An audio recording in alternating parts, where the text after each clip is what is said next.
This is the Boundless Pursuit Podcast, a show highlighting the purity of the experience without limitation. Each week, we'll bring anglers as diverse as the fish they chase, whether it be from your backyard or your bucket list. Freshwater, saltwater, conventional gear, or fly. We're bringing stories and perspectives from fishermen from all walks of life, from across the country and globe. In the digital age, authentic communication and networking is critical, and I'd love to hear from you about show suggestions, potential guests, or general feedback. And you can reach me at boundlesspursuitfishing@gmail.com or at my website, www.boundless-pursuit.com. That's where you'll find the entire collection of written articles, podcast episodes, and media. I deeply value the feedback, ratings, reviews, and support of my listeners, and I look forward to hearing from you. I'm your host, David Graham. Now let's get on to today's episode. Since moving to South Florida over 5 years ago, I've really enjoyed the opportunity to chase some of this state's unique exotic species. Confined by a climate barrier, South Florida's subtropic climates have kept populations of peacock bass, snakeheads, tilapia, and various cichlids contained for decades. And each brings a different challenge and unique character to the table that should be exciting to anglers looking for some variety. But there is one exotic species that has really captivated me the most, the clown knifefish. This is the ultimate non-native oddball species and arguably our most unique. And today's guest is Eric Planer of the Flow Bass YouTube channel and guide service, where he specializes in putting clients on some of these unique exotic species, and he displays them on his awesome YouTube channel. And there's a growing interest among clients seeking to check this bizarre transplant off the bucket list. And so in this conversation, Eric breaks down the how, where, and when to do that on artificial lures and baits alike. This is an awesome angler, guide, and video maker, giving the 411 on one of the coolest exotic species in the country, the clown knifefish. This is Eric Planer of the Flow Bass Guide Service and YouTube channel. You know, I'm not Mr. Tech guy. It's like I have to have like cues that let me know that this stuff's happening. Go around. There's the first cameo. Here come the kids. The whole neighborhood's in my backyard. Sitting here yelling. I edit that part out, me yelling at the kids. Anyway, now I lost my train of thought. But Eric, man, I kind of got on the trail of your channel, your stuff through a previous guest, that being Justin Woodrum. I don't know if you realize that was the connection, but yeah, he kind of told me that he was on the podcast and gave me a shout out. So appreciate you, Jonathan. Yeah, man. So that's kind of the beauty of this whole thing, is it's like really let me connect with some awesome people. And then like every time I get a guest on, it seems like some of their people jump in and I'm like, oh man, look at this guy. Oh, look what this guy does. But you're right here in my backyard, and you sort of exist in a a niche of fishing that I'm very interested in. Now, I haven't been in Florida for too long. 4 years, 5 years. I've lost track of time.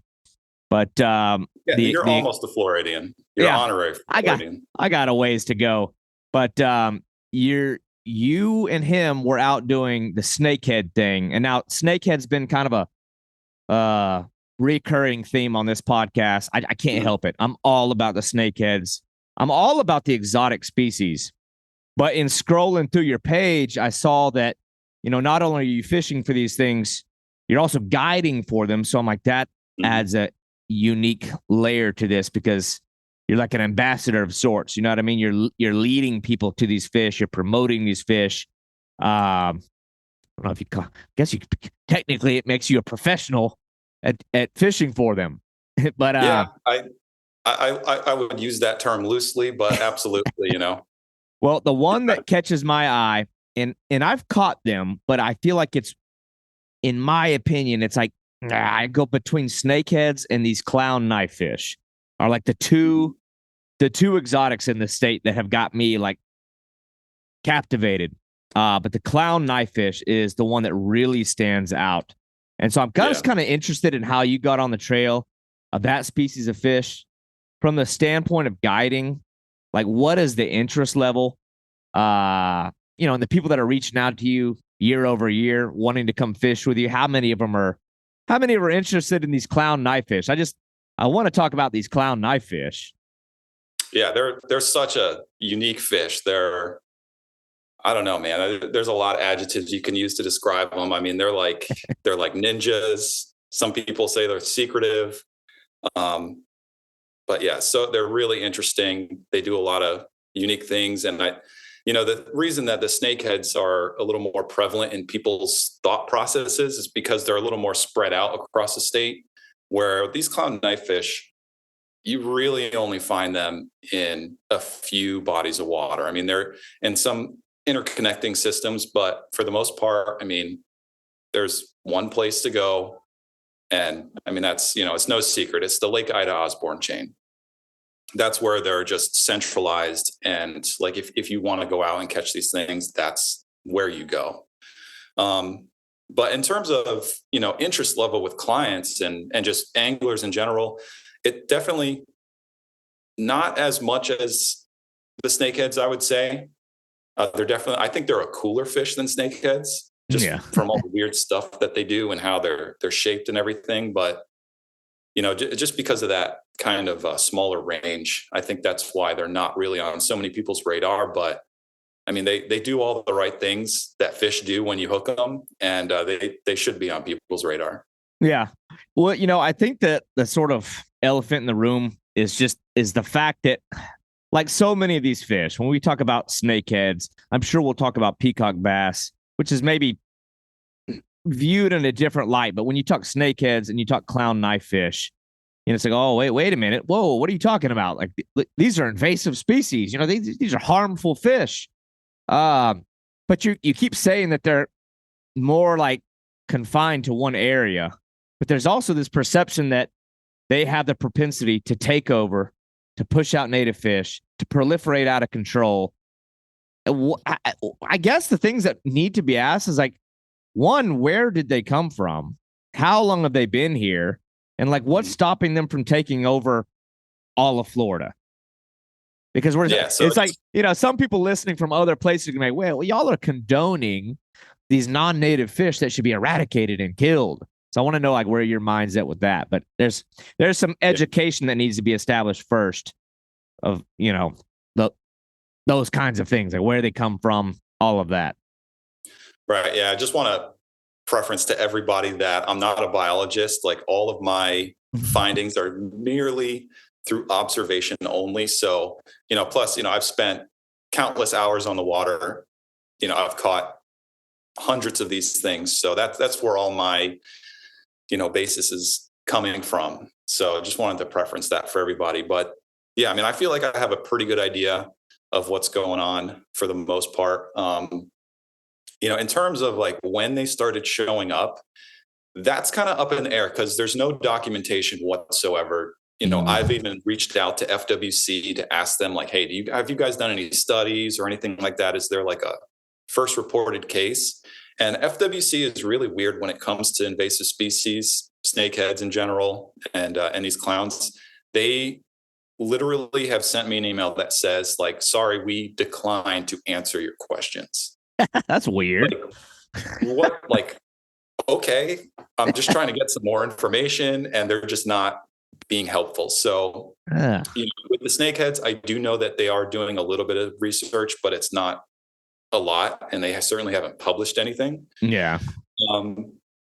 So, in terms of the clowns, I mean, there's quite a few stories going around, but the one that I'm more inclined to believe is I've heard from like an OG fishing guide down here in the Southeast Florida area, Butch Constable.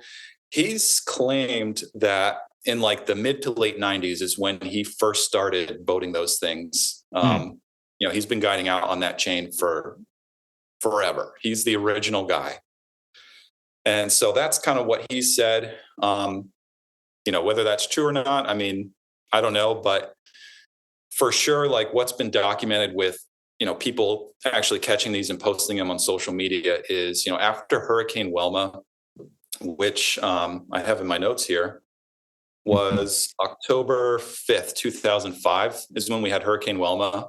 And David, I don't know if you're familiar with that whole situation, but that was a really fast moving storm when it blew across the state, and it just took out power in areas Yeah. for up to a couple months in some areas. So kind of the running theory is that there's a lot of people that were living on those channel lakes that had clown knifefish in their aquariums. Mm. And because they were without power for so long, they just released them into the lake. And, that's with most of these invasive species. I mean, the aquarium trade is the culprit down here in South. So they started, really, we saw a lot of people documenting these things.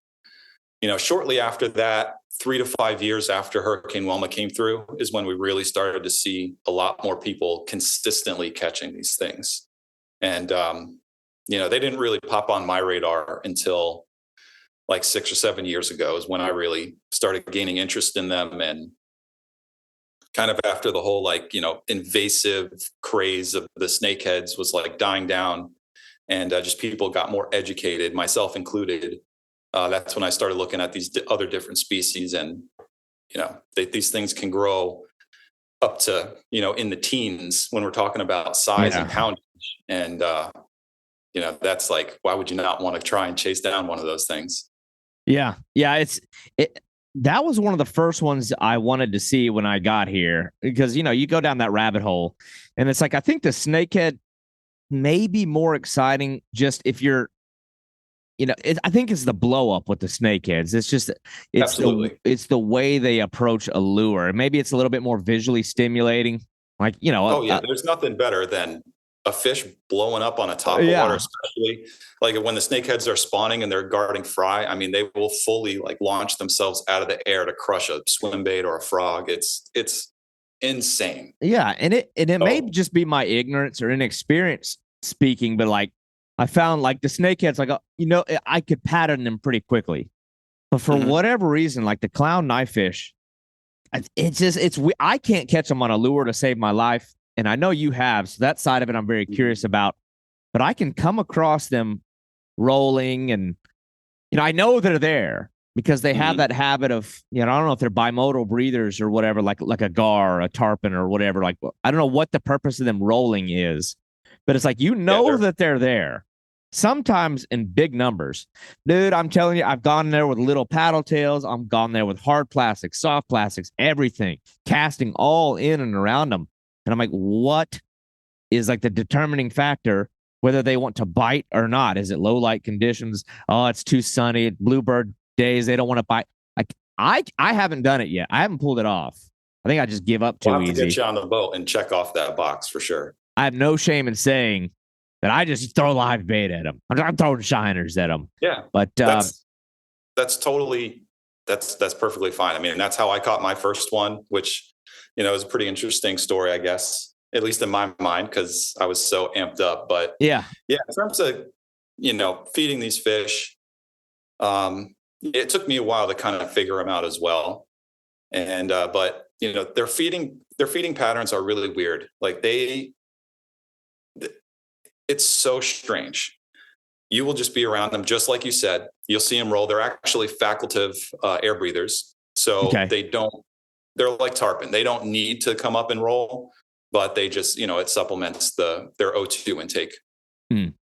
But I mean, you'll be all around them, and you can have 6 rods in the water with live baits, and you see hundreds of rolls around you, and nothing's happening. Yeah, but for whatever reason, when one feeds, they all will start to feed. I've had multiple times where one person hooks up on my boat and all, 2, 3 other rods go off almost simultaneously.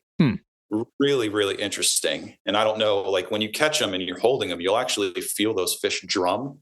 So I don't know if that's kind of, if that drumming fires off the other ones or not. Who knows? I don't speak clown knifefish. I wish I did. Yeah. But they'll start to drum, and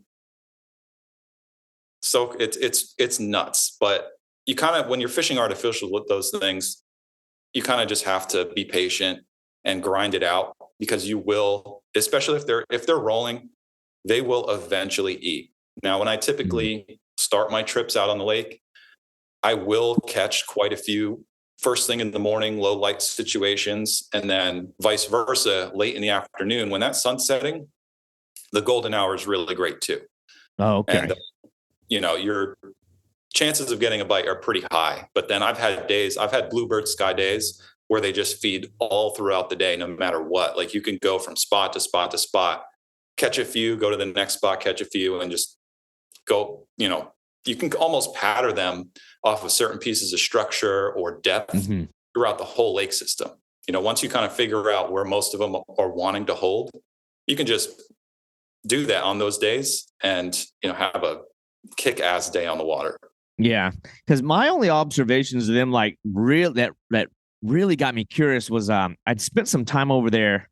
It's probably the last time I was on your side of the state, but I spent the night there, slept out on my Jeep, stuff like that, and I was mostly looking for snakeheads, and I wanted to find snakeheads like at night. So I kept Mm-hmm. using like a spotlight just to, I wanted to see the fish for a little bit. And I got to this area where it was like they have these like distinctive glowing red eyes, just like a tarpon, but it was like they were in real shallow water and they were everywhere. I mean, they're moving, darting around like crazy. You could see the eyes from like 50 yards away. So it got me wondering. I was like, to me that indicates that they're probably more of like a low light condition feeder in the first place, maybe even nocturnal. Have you tried fishing for them at night at all? Because I mean, Yeah, they were all over the place, super active, yeah, in the middle of the night. that brings up another topic as well that some people have taken advantage of. But for the most part, when I first started chasing after these fish, and the little bit of information that's out there that's available is they say that it's a nocturnal fish, and especially I think that comes from the aquarium trade, because a lot of these people will only observe the clowns in their tanks feeding when the lights are off. And Mhm. I think that could just be a stress thing, because Yeah. it's definitely, it's been proven by everyone that targets these things that you can catch them any time of the day. I used to only go out at night when I first started because that's what everybody told me. Like if you're gonna catch them, nighttime is the time. And I've had mixed results with that. Hmm. But yeah, like what you described, at nighttime, they come up shallow and they kind of, they might be moving around. A lot of the times I've seen them, you can just shine a flashlight on them and they will just be posted up, not moving. Um, Okay. it's crazy that it's just like, it's a turkey shoot. If you're a bow hunter, that's, yeah, I Yeah. mean, there was a group of fellas that came from out of state and exploited that. And it rubbed a lot of people the wrong way. That's funny. I actually now I don't have a lot of bullet points of things to cover, but I did very specifically write down recent spats of people bow fishing for them, because it seemed like that is a weird one for me, being that I grew up in Texas, Oklahoma, Arkansas, Mhm. some in South Yeah, that's Carolina, part of where the that's part of the culture over there. bow fishing's a much bigger deal out there. And I've always had an affinity for like non-traditional species of fish, gar, Yeah. bowfin, or mudfish, whatever you want to call them. So it's like, I've had these interactions, and we all have things to say about bow fishing, but it doesn't seem like a big culture here. So then when I No, see definitely these people not. coming, I was shocked at how up in arms and defensive and upset the angling community got at these Oh bow yeah. fishermen. I'm like, that is interesting, because now y'all see some of the crap that I've dealt with everywhere I've ever gone. But yeah, they Mhm. were just shooting them and throwing them up on the banks and thinking that they were doing a Yeah, service to the state of Florida. Very interesting. yeah. That's just,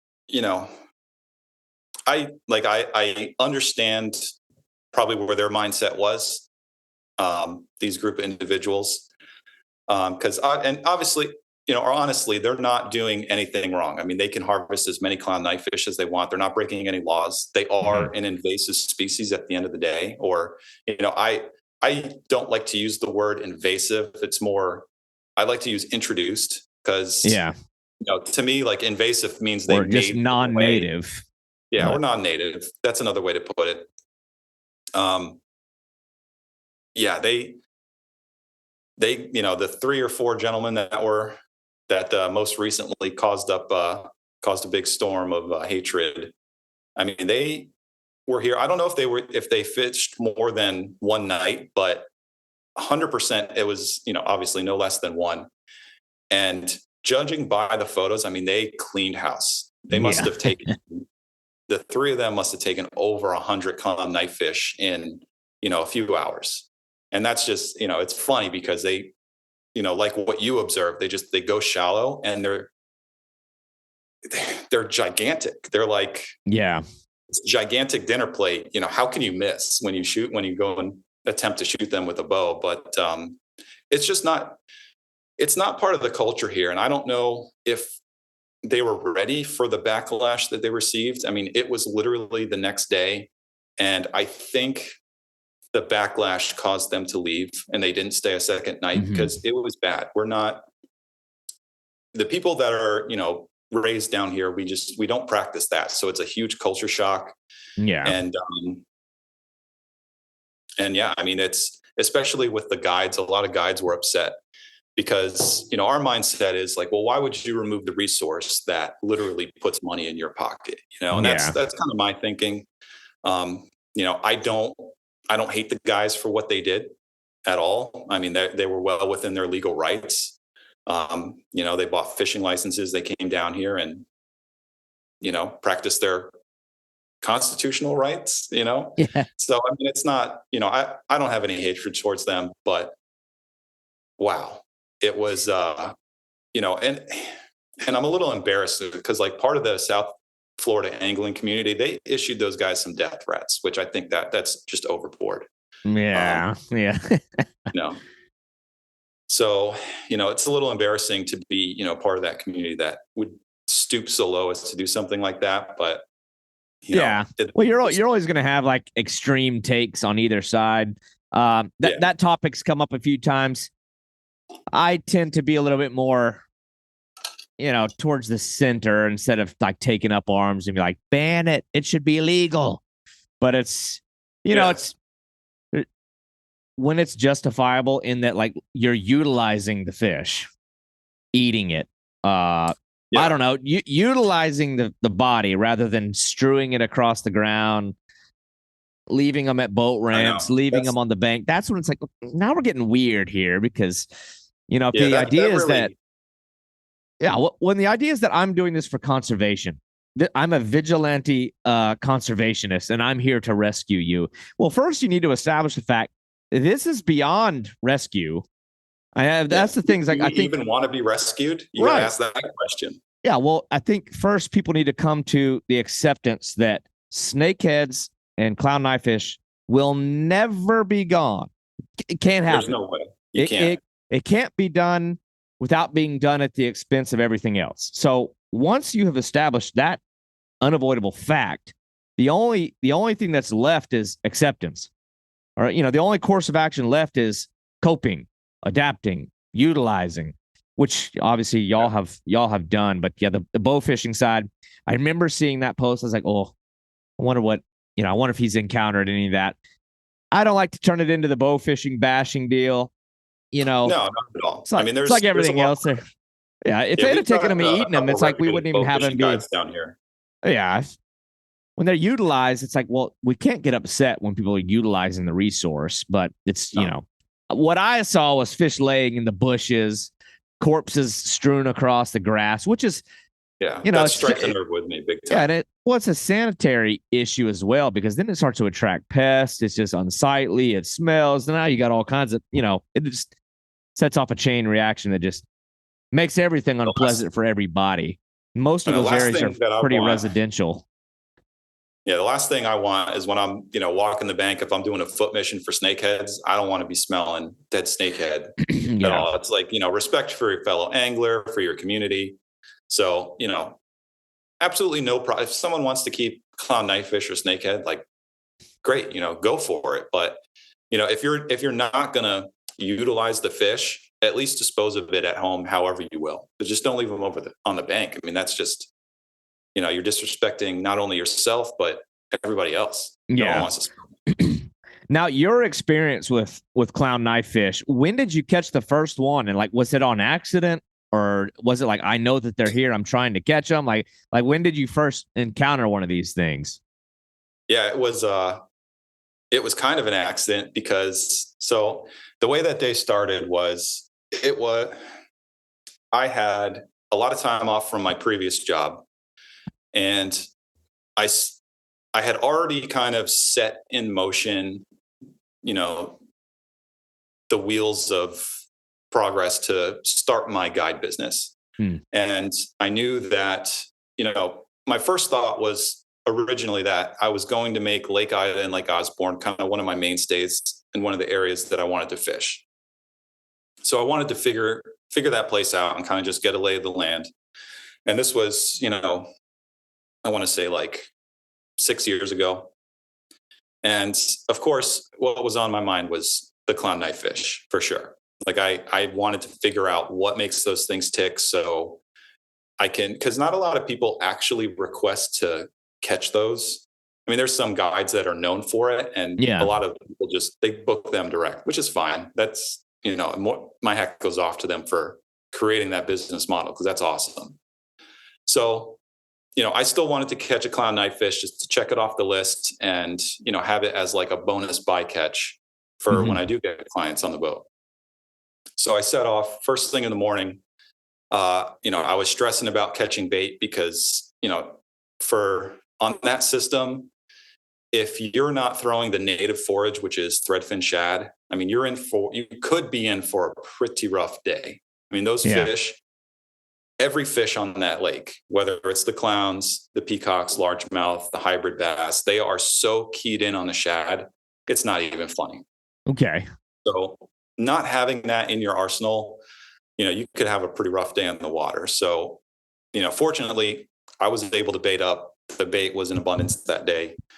And so after that, I was like, all right, it's first light. I started fishing for them. And then 5 hours later with 0 bites, Yeah. I'm like, okay, what the heck? And I was making a YouTube video at the time. So I had to switch gears and I didn't want my day to be wasted. And my patience at that point was running pretty thin. I just wanted to bend the rod. So I made a move and I just switched gears to, something I know very well, peacock bass fishing. Mm-hmm. So I made my way a couple miles north of the lake and I was fishing these docks. And I had a nice gumdrop size threadfin shad, and I pitched that thing under a dock and it immediately shot out from the dock. And I was like, okay. Oh, and I guess this has a little relevance, but we were in the month of August when this happened. Okay.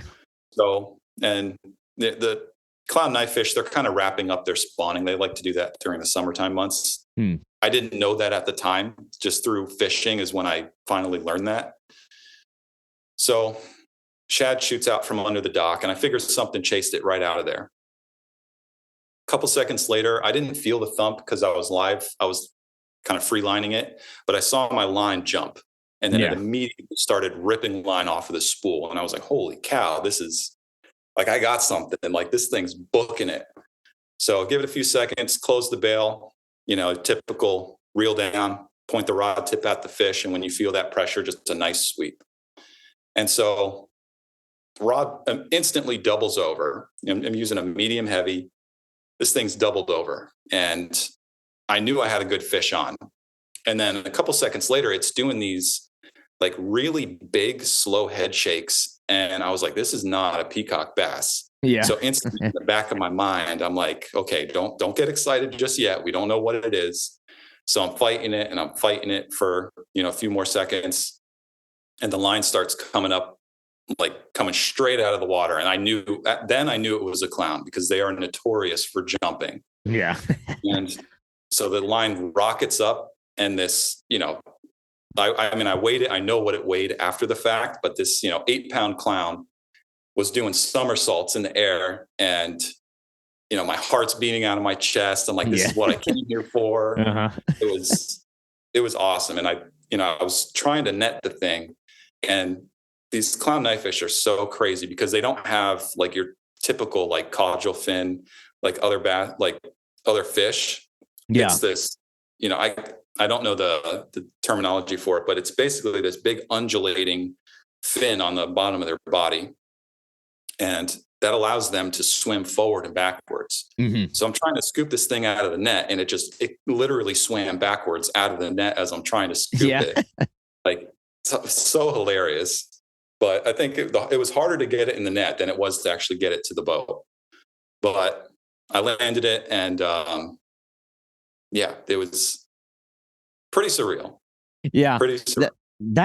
That's kind of like the running thing. Like, not a lot of people know about a clown knifefish, but the few that have at least heard a little bit all hear the tales of them swimming backwards. Like, oh, they can swim backwards. They can swim backwards. And, it's an interesting fight. And I recall, like, the first few that I hooked, I'm like, it doesn't feel like any other fish, really. I can't relate them to much else because their body mechanics just don't fit the mold of what a fish, what we think that a fish should be. Because, like, their whole body is like, they're like, you don't really know where their body and their tail begins and ends. It's just one big, like, lobe shaped oar of a body that the entire thing from the gills back moves. But it's a unique fight. But yeah, I think the spectacular part is the jumps. But I was curious what your experience with them swimming backwards was. The only time I ever saw it was the same. It's like they saw the net when I was trying to get the net, and they wanted to get away from the net. But I didn't know if you've actually experienced them fighting in reverse, like actively during the fight using that. Yeah, you will. When they get close to the boat and they see the boat, they'll actually, and you're trying to pull them up, they'll wiggle their way and start going backwards a little bit. Yeah. So it's pretty unique. I had a couple of weeks ago, I had a trip during one of our cold fronts that we recently had, and it shut down all the fishing except for the hybrid bass. And what surprised me was the clowns they fed all day. It was overcast all day, and caught a whole bunch of mess of clowns. And my clients, they were from Texas, and they had no idea clown knifefish even existed until the first one put in the boat.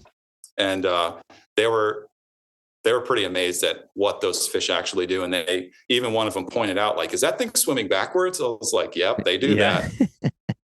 So they were it was an unexpected little surprise for them. They wanted to catch peacock bass, but the water temp was 64 degrees, and that's no bueno for the peacocks.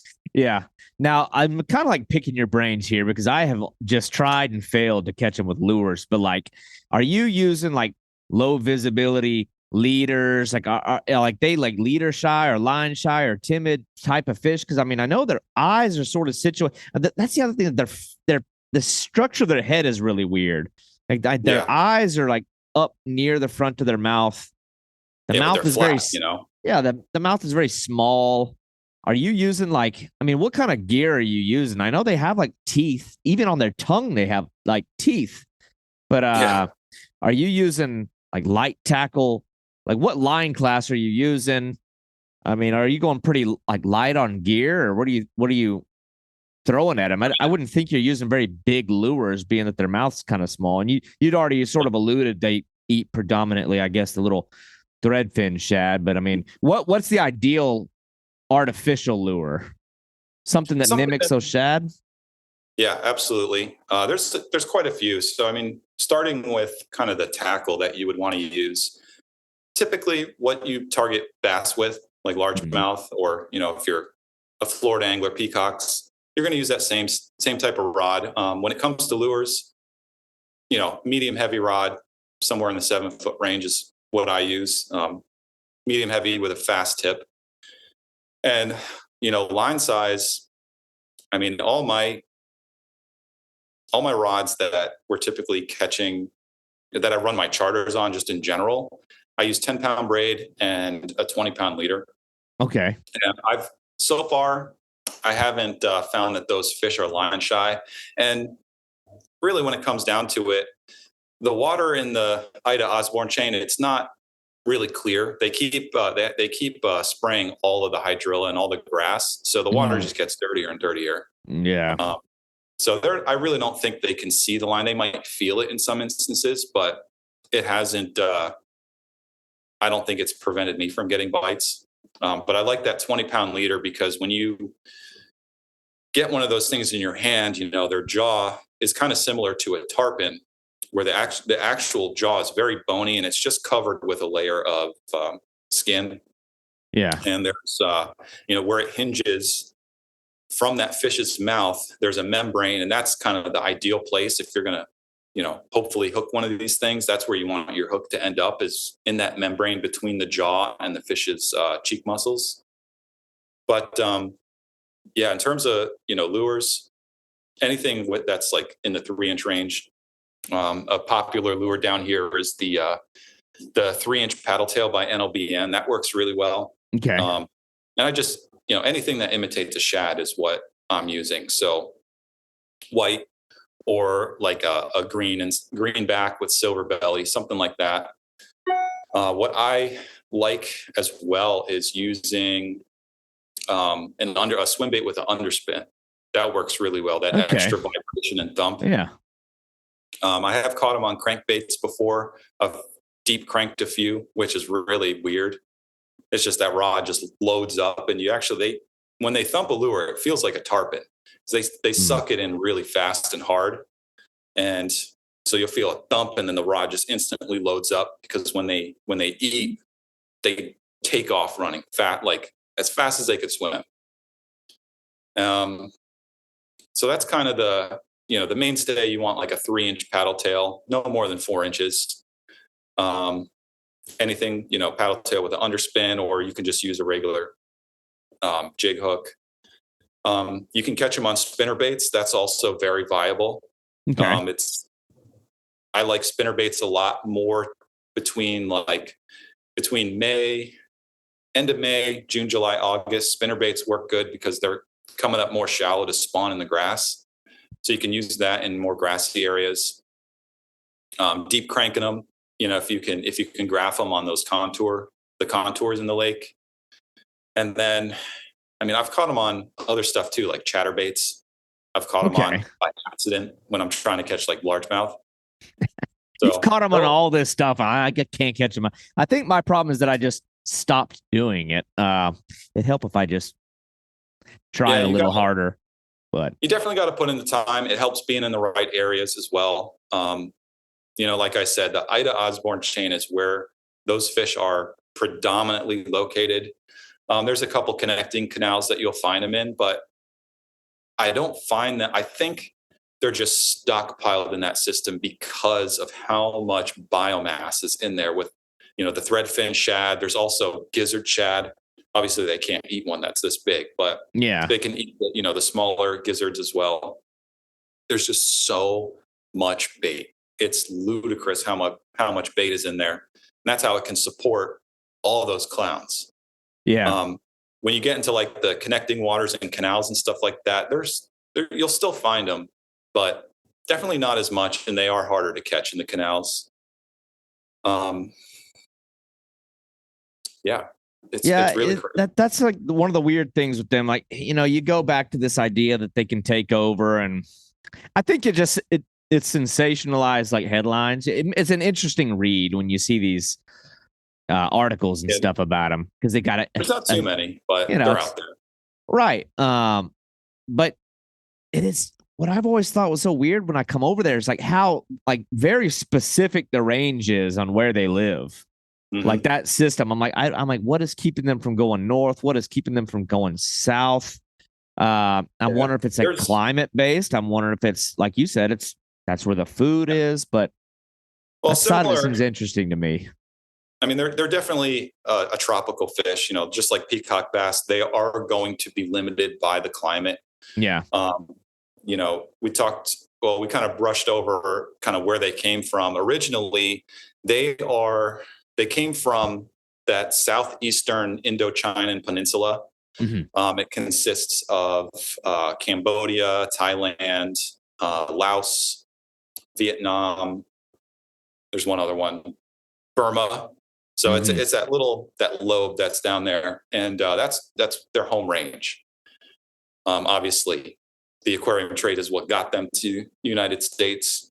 But in terms of that's like the Ida Osborne chain is kind of primarily where you'll find them. There's been some interesting reports. I have seen photos of, and this one was weird, man. I don't know how this happened, but there'll be isolated reports throughout the state, the southeastern part of the state, and obviously they're making that way because people are transporting them. Yeah, people moving them around. Yeah. Yeah. So I've seen an Instagram post of a guy catching them on the saltwater side, butted up right against the lock of the St. Lucie River up there in like Stewart, which is just mind blowing to me. But that was like an isolated post. Really haven't seen anything else. You can find some in like the C14 canal in Broward County. They're just like, I haven't caught one yet. I've seen them out there, but it's not like they're not out there in any numbers. And there's a few places in Miami where you can catch them. But again, it's not like if you want to come and catch one of these things, don't waste your time in Miami or the C14. You just go to Delray Beach.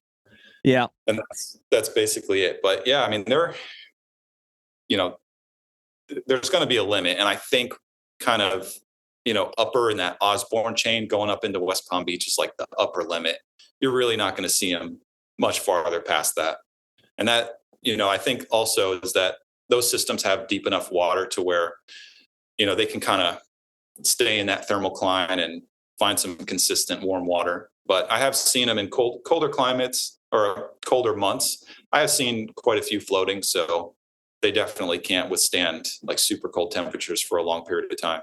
Yeah, because that was the next thing I was curious about. Is like, how are they handling? I mean, cold by Florida standards. I mean, this time of year we're getting some spells where it's dipped down, and I think we'll see that until mid-March or so.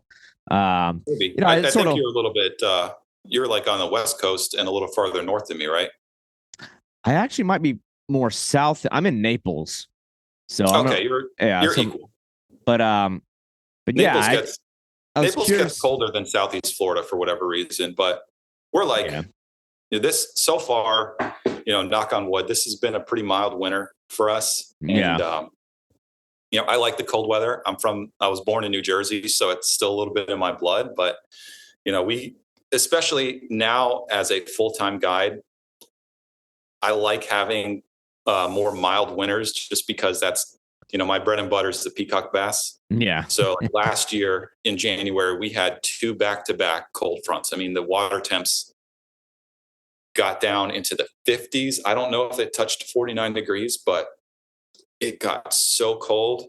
And there were a lot of floating peacock in certain areas. Other areas weren't even impacted, which was great because it made the past 2023 season was great for me. But yeah, I think we're hopefully on the other side of the hill when it comes to any more cold fronts. Yeah. Well, you mentioned the guiding business, and that side of it I thought was really interesting. Like how long have you been doing that? Is that like a full-time deal? Is this a side gig, or are you just all in on guiding at this point in time? Yeah. Well, yes to all of that. But the guiding story is kind of interesting. I had a full-time job for 13 years. I was a marketing manager for an e-commerce. And I was going out fishing every day after work and, fishing almost every weekend, depending on, my relationship status. And, when I was in a relationship, what the girlfriend was doing at the time, because obviously you got to put in time for that. But I mean, I was fishing all the time. And, even growing up as a kid, the fishing guide thing always intrigued me because just as like a regular weekend warrior angler, you can go out and if you get skunked, it's no big deal. You just go out the next day. Whereas like that pressure's on you when you're a guide. And it always intrigued me. I was like, holy crap, how are these guides doing this? Like they have to catch fish, Yeah. They have to. What happens if they don't catch fish? So it always intrigued me, but I never really thought of it as a career until about 10 years ago. I've been so fortunate to meet a bunch of good guides and kind of have a nice close circle of guide friends that have kind of shown me the path and helped me out along the way. And one of those guides, Captain Shane Purcell, that I met 10 years ago, maybe more. I went out fishing with him just because I wanted to kind of see what it was all about. I had been catching, peacock bass and all that stuff on my own for a while, but I just wanted to book a guide, and just have like a day of fishing and really get into, some good fishing on a boat, which I had never really had the opportunity to do. And, I ended up booking Shane like 2 or 3 times. And, it really got me thinking like, man, I'm eat up with fishing. Like, I think maybe I can make the guide thing work. Like it really started to become an interest to me. And at that point, I just had to figure out, well, I've got this full-time job, which is more or less at that point, it was like a career. How do I transition to become a full-time guide? So, it took me kind of a while to figure it out. Finally got a boat. And I made it known that I wanted to guide. And I was only guiding on the weekends. Just that's the only time I was available. Because Monday through Friday, I'm locked into my job. And I ran a few trips like that, but I kept getting phone calls from people like, hey, I'm going to be in town Tuesday. Can we go? I'm like, sorry, I have a full-time job, Yeah. I'd have to, refer them to Shane or Scott or someone. And yeah, it kind of sucked. So I've been guiding. So that was 4 years ago. I started guiding, and my whole mindset to start that was, well, I'm going to start a YouTube channel and maybe in hopes to attract like-minded people that kind of are into what I'm doing.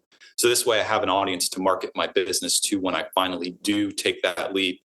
And it kind of, it worked not as fast as I had wanted to at first, but I ended up as the day I announced that my services are available to guide. I had my captain's license in the mail. You can legally hire me, and I won't get in trouble if I get caught. Yeah. I actually had, some a great couple, Ian and Lacey, hit me up, and they drove. These guys are nuts. They booked the trip. They live in Ocala, so and where the bite was hot that I wanted to take them was way down south in Miami. So they woke up at I don't even know what time, drove all 5 hours, probably more than that, probably close to 6, all the way down into deep South Miami, fished, and then they got back in their car and drove home that same day. Jeez. Which was nuts. We had an awesome day. Ian ended up catching close to a 6-pound peacock. And, we boated a whole bunch more, but that was my first ever guide trip. And I was like, yep, I'm doing this. This is it. This is it for me. So yeah, that was 4 years ago. And finally in May of 2022, that's when I took the leap, left my full-time job and made myself available to guide full-time. And, it's been really difficult. Like I said, I've been fortunate enough to have, Shane Purcell, and then, another guide, Scott Rose. I've known him for just about as long. We're great friends. And without those guys and, the help of my family, I would not be able to be where I'm at now, without them. So super, super grateful. And I'm lucky to have those people in my life. And yeah, it's super hard, and I'll do it all over again in a heartbeat. Yeah, I always get interested, the guys that kind of run into that, I don't know if I want to say crossroads, but when you've got a comfortable job or a job where money's guaranteed, let's say, or just about guaranteed, to leave that. It seems like a scary prospect, but most of the guys that I've talked to have been like, no, it wasn't scary at all. I was ready to do it. But I guess if you're calculated and you're smart and you're measured and you've got good buddies that are in it that you can sort of draw inspiration from or get guidance from them in some sort, that's probably helpful than just a shot in the dark or making brash decisions and just cannonballing into something without a real game plan in place. But yeah, you can't. I mean, everybody's process is different when they're starting a guide business, but I mean, I've seen and I follow some guides that just seem to like, as soon as they opened it up, they're just, they're getting booked left and right, which, is, kudos to those guys. Yeah. It certainly wasn't the case for me.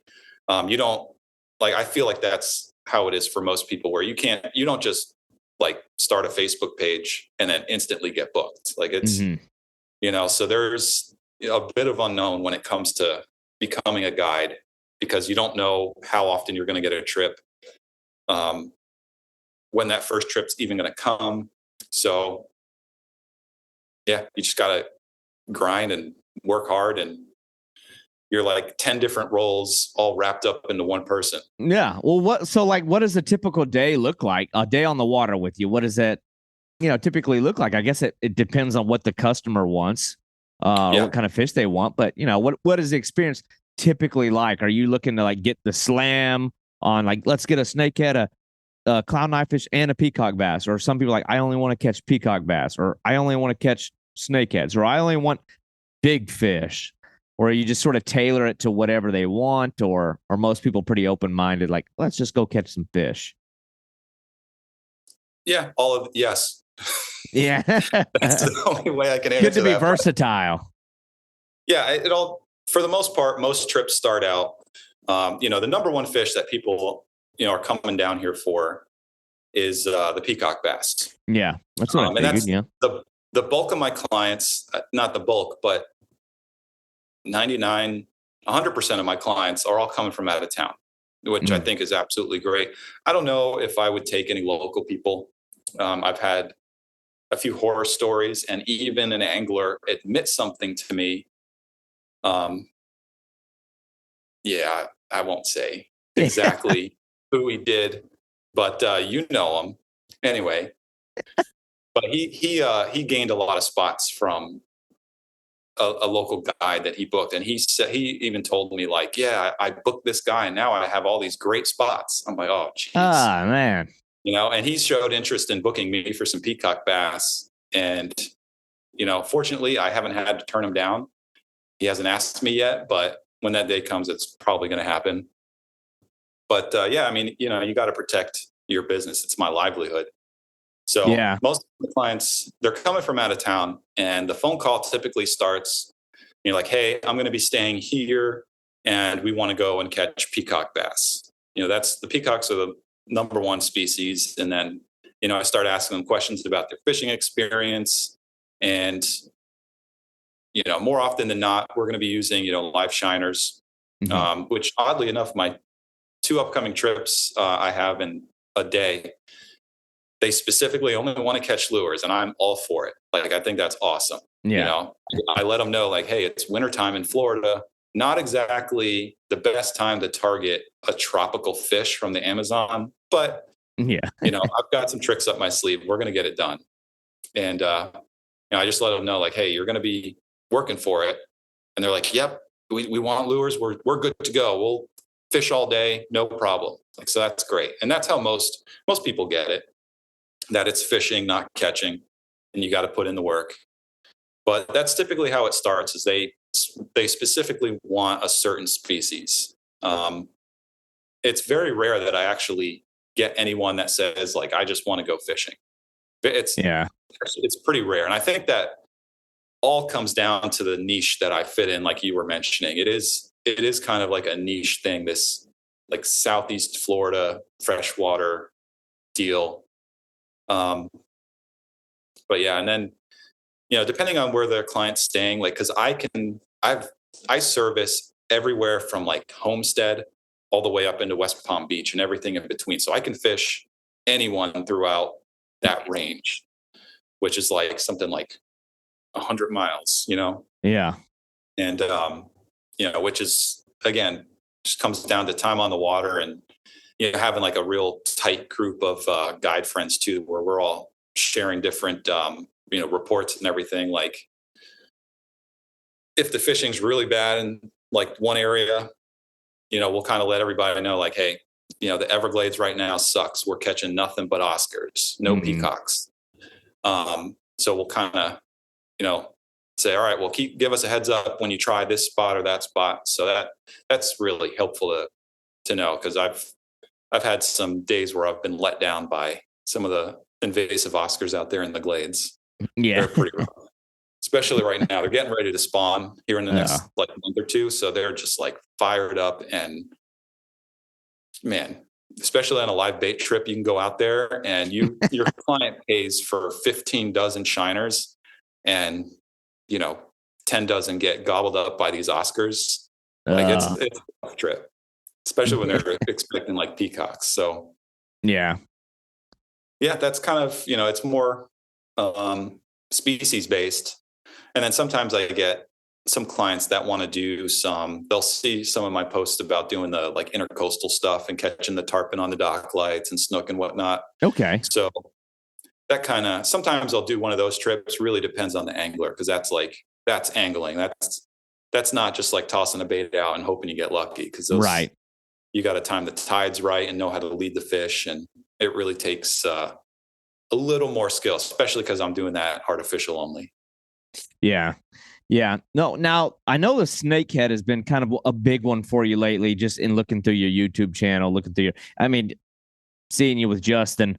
Like what is your I don't know, your like observation on the demand on that species been? Has that been one where you have been able to witness kind of a growing demand in the species, or people's perception? Obviously, it's like, that's like when you think of invasive fish in North America, that's sort of been like the poster child for like the shock and horror fish. Mm-hmm. Obviously, there's a massive culture of it down here now. It's become like, there's whole groups around it. But are you getting more demand from people from out of state or from further away that want specifically to catch snakeheads? I mean, the peacock bass, I get it. It's like a tropical version of a largemouth bass. There's enough parallels there to where it speaks to what most people's interest is. But are you getting more people saying, I want to come catch a bullseye snakehead? Yeah, I definitely am, for sure. And the people that usually ask me are like, they're pretty hardcore anglers. Every once in a while, somebody's just heard of it and wants to go out and catch a bunch of peacocks and snakehead, which is totally doable.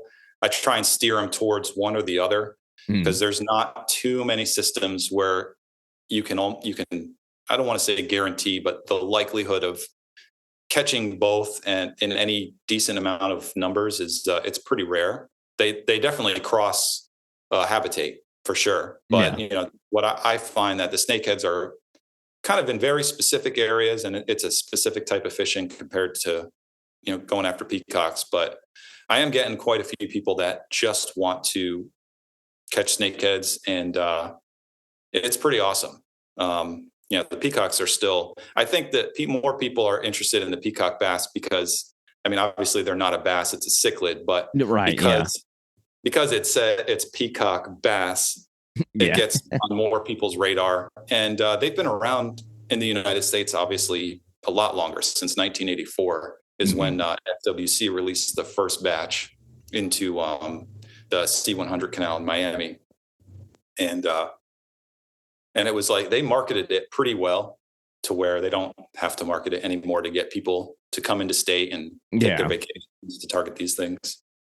Yeah, that's become something of the North American, part of like the bucket list for North American, at least freshwater anglers. It's like, you gotta do the South Florida peacock bass thing. Now, what I'm interested in, like with these snakeheads, is Justin has come down from Virginia to fish with you.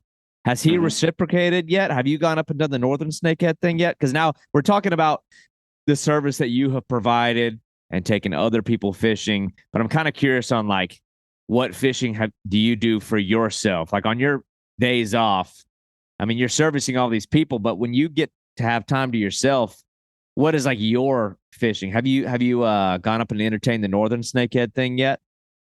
Yeah, not yet. We definitely have plans in the works to go and do that.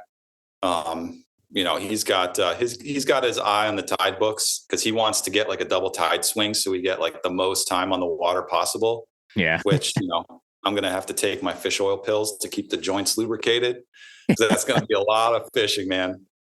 But yeah, I'm looking forward to that. We're gonna definitely make that happen. Hopefully this year. I'm looking forward to that. In terms of kind of what I like to do, everybody asks me what my favorite fish is to target. And I don't have an answer to that. There's no, the answer that's a hard one to answer. Yeah. Yeah. Like even people have asked me like, okay, your last day is tomorrow. What are you going to go catch? I'm like, man, I don't know what's biting. Yeah. I have fishing ADD. I'm just down for, anything, but typically what I've been gravitating to more because, the freshwater thing I've been doing my whole life. It's my ride or die. Love it. Will always do it. I think the evolution of my freshwater fishing, I kind of take it to like the next level. So, the past few years, I've been big into fly fishing.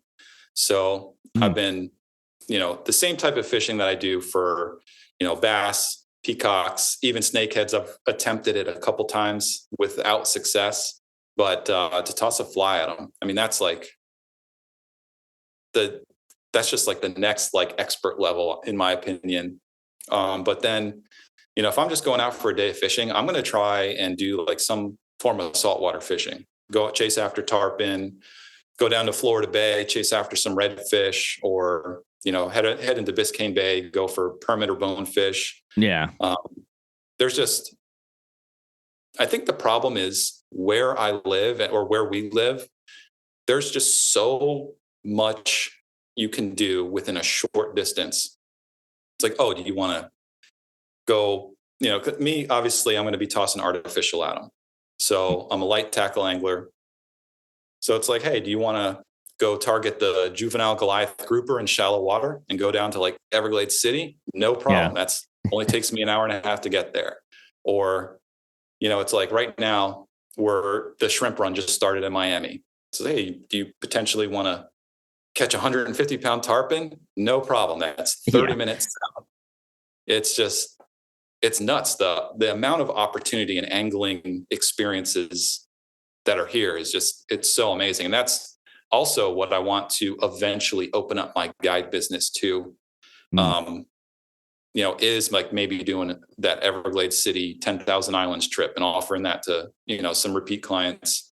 Like right now I am open to taking those Miami tarpon trips at night and, hopefully just expand it a little further, get some more stuff in my wheelhouse. And, but right now I kind of just keep that for myself just to get it extra dialed in. So when I do have the opportunity to take someone, I'm going to give them the best chance of success as possible. Yeah. Yeah. We have it rough down here.